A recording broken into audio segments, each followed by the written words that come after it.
Mani ustimdan kulib, "Men odam bo'lmaysan" degan ayolim va do'st dushmanlarim, men hali singanim yo'qman.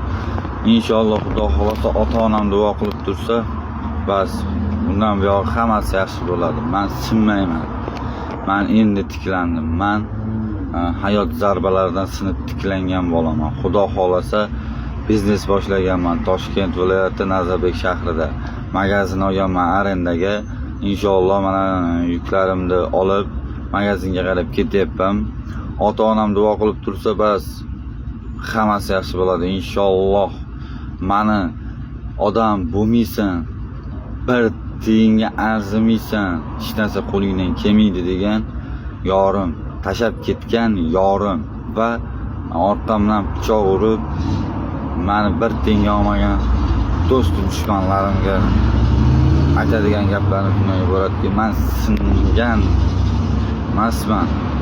Qiyinchilikdan o'sib sinishlarni pisand qilmaydigan darajaga kelib, Xudo xohlasa ishlarimni rivojlantirib katta biznes boshlagan va bundan keyin hamisha olg'a bosib omadli bola bo'lishga va'da beraman. Hali ko'rasanlar, men shunday boy bo'lib ketaman.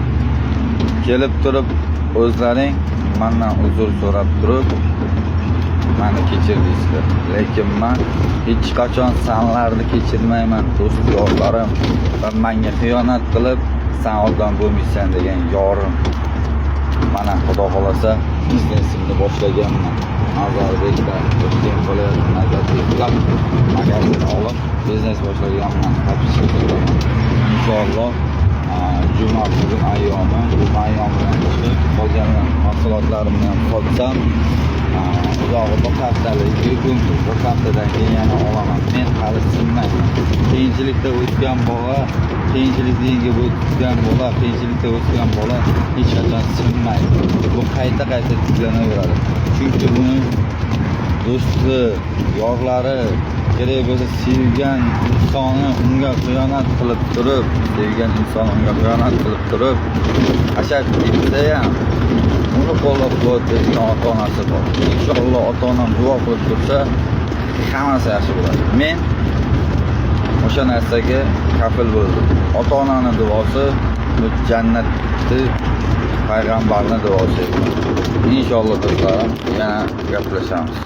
Men hali sinmayman. Sinish menga emas.